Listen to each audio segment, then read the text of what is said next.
Hey guys, welcome back to my channel. I was going to vlog this week. I had fully intended to vlog, but it has not been the most exciting week in terms of like lots of different things going on visually.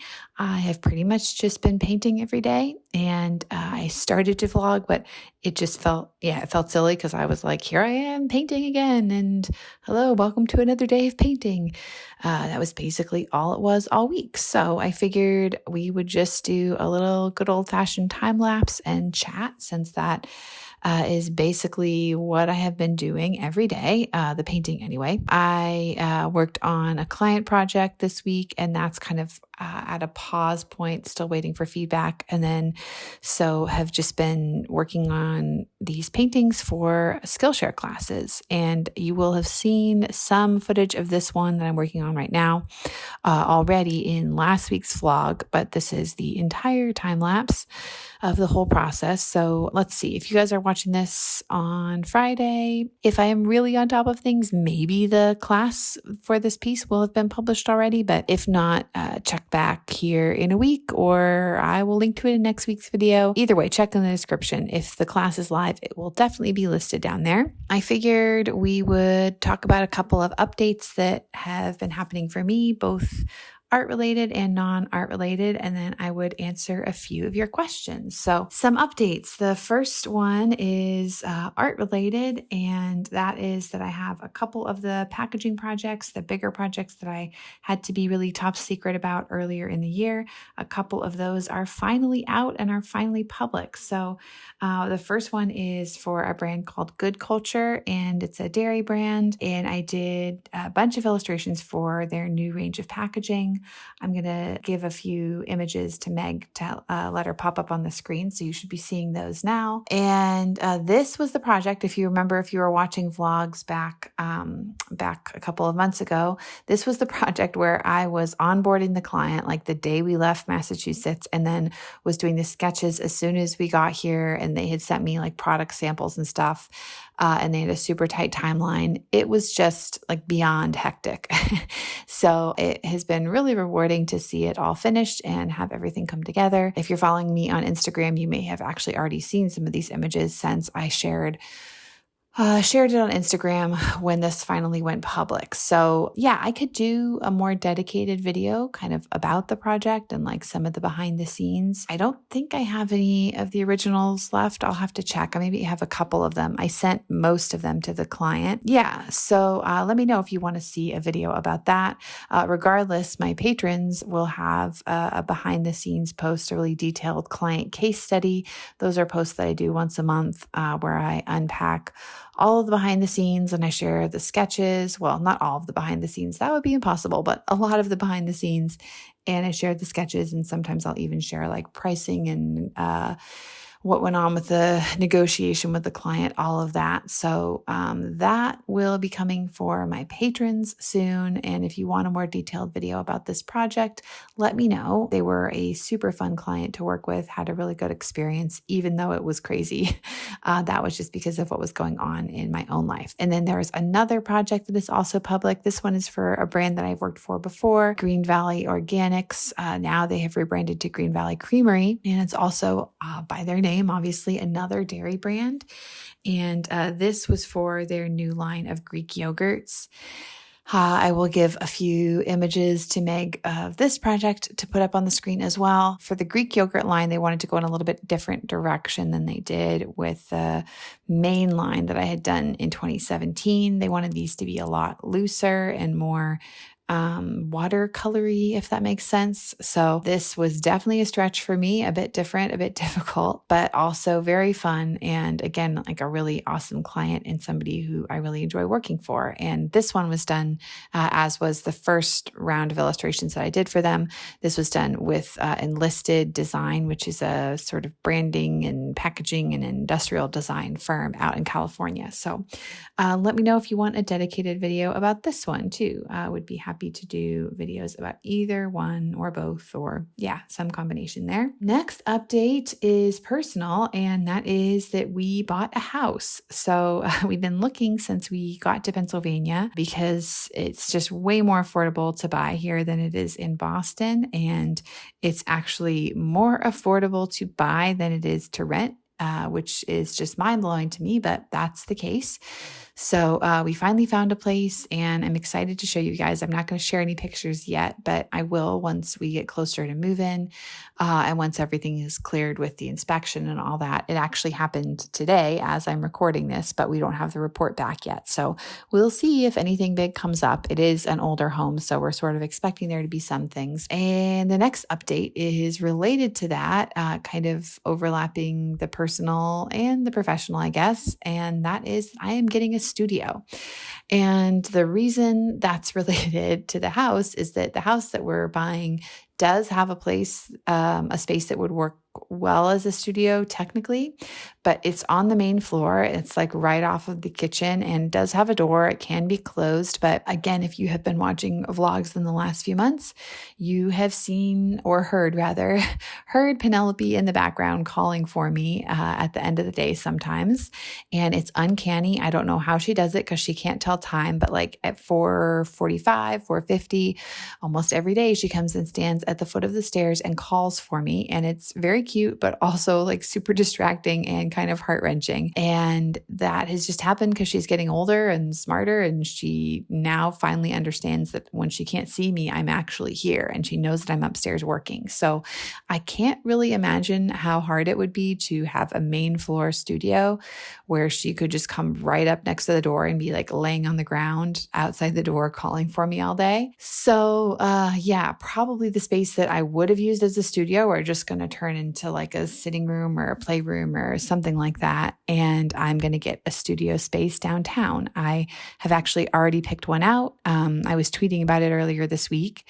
And if you saw those tweets, sadly, no, it is not the really romantic kind of classic artist Garrett. That space was so cute and I loved it, but there's no insulation and no heat. And the romantic part of me likes the idea, and it certainly has the aesthetic that I was going for, but I've ended up just choosing a different studio that's on a different level in the building that has heat and has insulation and, you know, all those kind of important things that enable humans to actually work in a space. So I don't have any good pictures of it yet, but I'm going to be signing the lease this coming Wednesday. So I will have actually already signed it by the time you guys are watching this video. I probably won't move in until maybe the new year, but I will definitely be taking you along and we'll share lots about it. And that will also mean that I'll have an address where I can feel comfortable putting up the address on my about page and sharing it with you guys and all that. So that's pretty exciting. And I don't have anything more to say about it at the moment, but certainly looking forward to that next phase. Okay, so I'm going to answer a few of your questions. These are things that have come in over the last week or so, week and a half. Week or so. And they're on a few different videos, but I'm just going to mention the person's name and then read the question. So the first one is from Fidisova, who says, I agree that artists should not work for free, but why should I charge a client with a similar price as a professional would if I'm in the beginning and any professional would do much better? It doesn't seem fair for the client side, or am I missing something? So my answer to this would be that there is a range of what is fair and professional pricing. So that's why there isn't just like one set price for everything. There's not a set price that every editorial illustrator would charge for a spot illustration. It's kind of a range depending on everything from the size of the publication to how detailed the illustration is and how experienced the illustrator is. So that's why you might see a price range for spot illustrations of something like, $150 to $450, which is a huge range. And included in that range would be much smaller publications with not much budget, or beginning illustrators who don't have a lot of experience. But basically, I would say you should charge professional pricing, even if you're at the beginning of your career, but the beginner's range of professional pricing. So if, for example, thinking of spot illustrations, if it's in that 150 to 450 range, you might charge something closer to 150 if you're a beginner, or if the illustration is really simple, or if it's for a really small publication, that sort of thing. And then once you get more established, you can get higher with your pricing and be more firm with your pricing. So for example, now I really wouldn't take on a new client for spot illustrations for anything less than 300 for a base range for a spot illustration. But certainly when I was getting started, it was closer to 150. Hope that makes sense. All right, next question is from WLVFX, who asks, I'm curious as to your thoughts on becoming older as an artist and whether you plan on existing from purely freelancing in the future. I mean, no offense, just curious whether you develop your job into a company/studio where you employ other people or change the kind of work you do. That's an interesting question, and it's something I do think about quite a bit. I tend to think only like a couple of years down the road in terms of like specific goals, and then like the bigger goals, the more broad sort of abstract things are what I would project out several years. I guess let me answer the second part of your question first and say I don't really envision myself developing into a company or studio where I would employ other people. I mean, I actually already do not employ as in like full-time employees, but I have brought on people to help me in different capacities. Everybody from Meg, who does the video editing now, and then I have Bethany running my Etsy shop.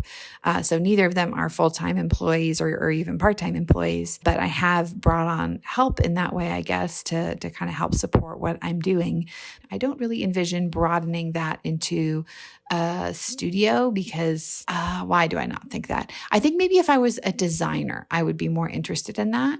But because illustration is so specific and so focused, I don't know. It just doesn't seem like something that I would do.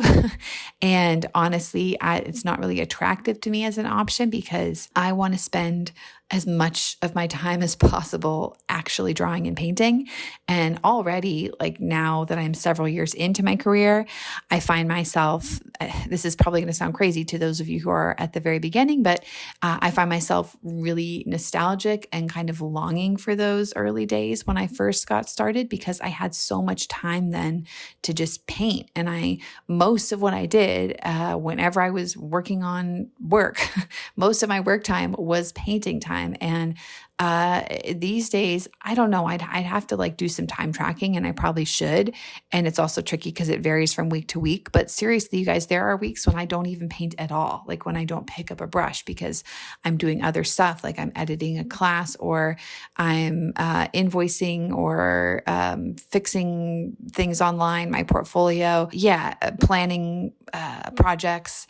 It's not that common. Usually I will at least paint some in a week, but I do have weeks where I don't paint at all. And then I don't know, I would guess probably overall maybe like half of my time is spent painting and half is spent doing other things related to the business. So I don't want that to change. I don't want there to be like, 25% of my time is spent painting and 75% spent on other things in the business. So I guess getting older in freelancing, I don't know, like, yeah, maybe at this point, probably that is my plan, is just to keep doing illustration.